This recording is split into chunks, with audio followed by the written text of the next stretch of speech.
They're going to say that academics has something to do with it. You know what I'm saying? Just like Master P. He's already pulled his son out of the HBCU. Yeah, talking about because the school didn't have a lot of resources. Bitch, you are the resource. You you worth that $1 billion.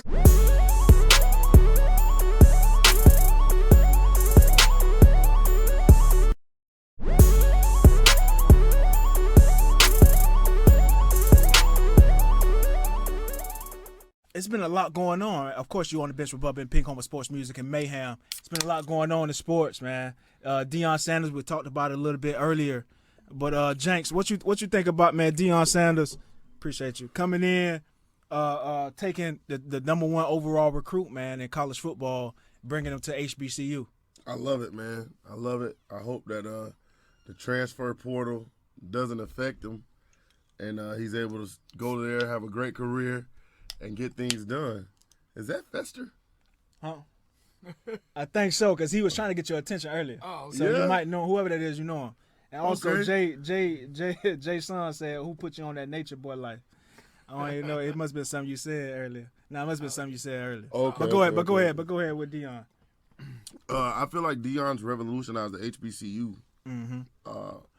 Even with LeBron coming in and partnering up with FAMU. I don't know if people know about that, but he's I partnered heard up about that. with Yeah, I FAMU did hear about Athletics. that. And Now, what does that partnership entail? It was something about the jerseys. He put. jerseys, shoes. Yeah. I know basketball is automatically included. I'm not sure if it extends to football, I'm not baseball, and sure the other either. sports. Okay. But I will keep looking at it. But I believe he is trying to take over the entire deal. He's trying to secure the entire deal from what I'm understanding. Right. But right. it's the light that's being shed on HBCUs is just beautiful right now. My brother graduated from Florida A&M University. I'm a big fan. A lot of them dogs I'm talking about, man. I met a couple of dogs at FAMU, man. You know.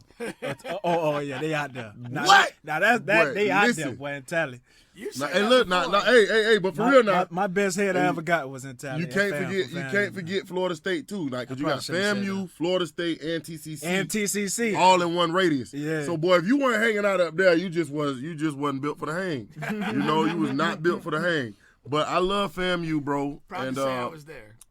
yeah, I was there. I was fucking I there. was there. I love it. I'm an honorary rattler. Everybody know that. So, they know that. These people know that about me.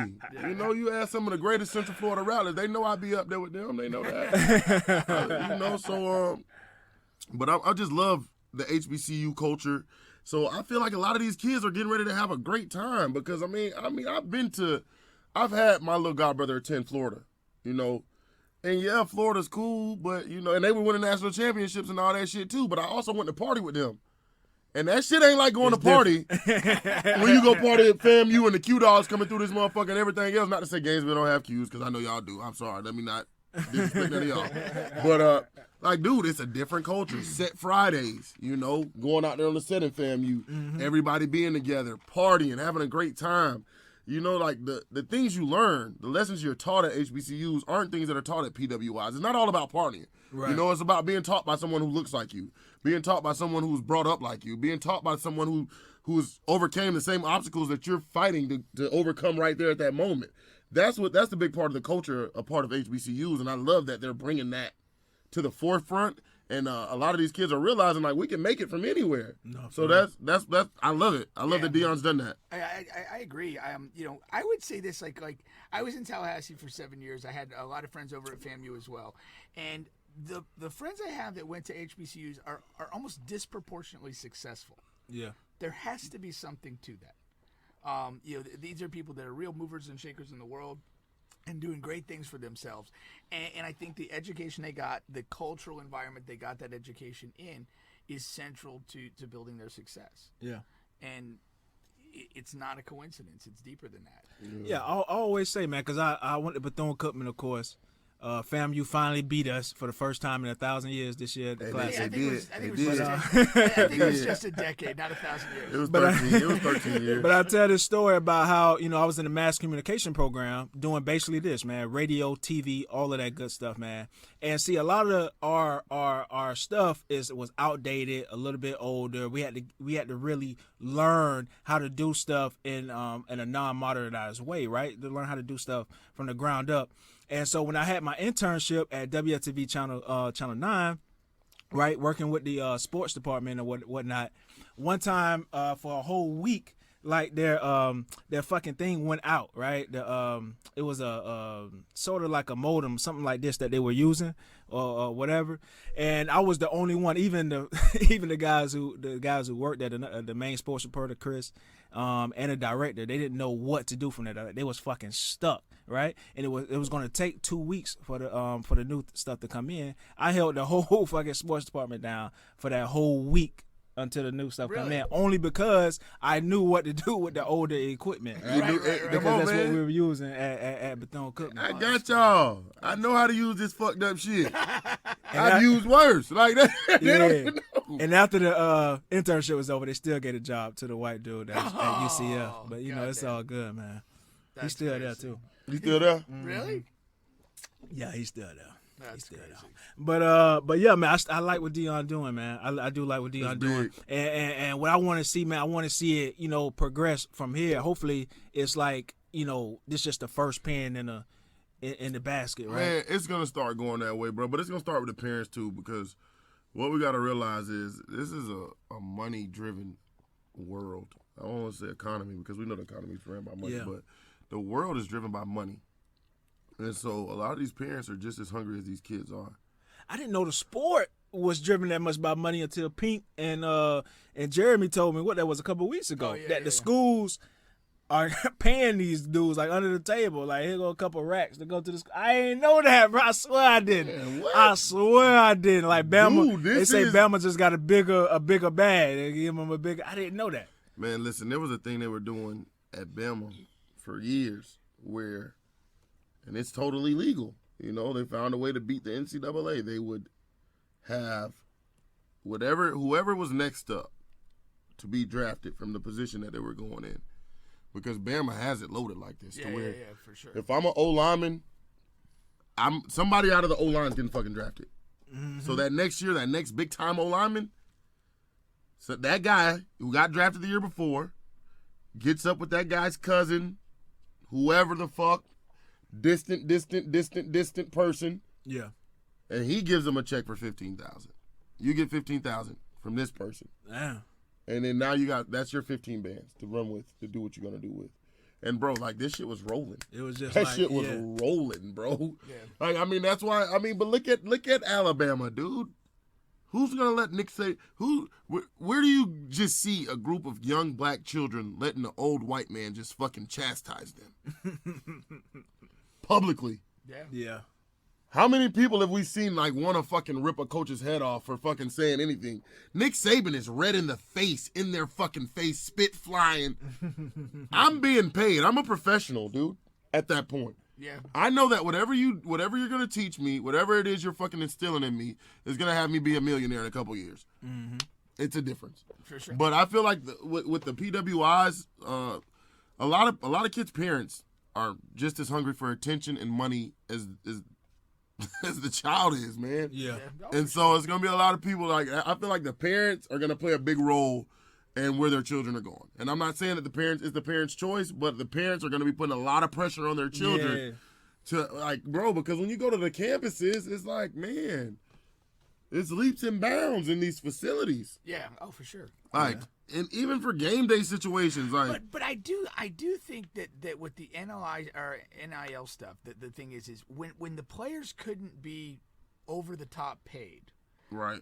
The arms race was the facilities. We're gonna build these facilities and you'll have custom this, custom that, whatever. Now that the money can be earned more overtly by the player and through the player, that emphasis is gonna diminish to a degree. That's not going to be money well spent. You're going to be better funneling money into the players. Correct. To get them to come.